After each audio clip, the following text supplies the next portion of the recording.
Hop, hozir bizga viza xizmati kelib tushgan.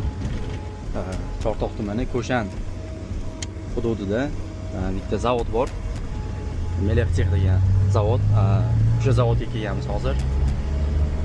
Shu zavodda ya'ni ish boshqaruvchilari Tesla bilishadi. Tesla avtomobilini olib ketib, to'g'rilab yana olib kelib beramiz. Kun davomida ushbu jarayon vaqt oladi. Voqea hodisalarni qo'yib boramiz. Hop, hozir mana zavodga kirib keldik. Ikkita Teslani olib ketyapmiz hozir. Bularning balonini ko'ramiz. Proverka qilamiz.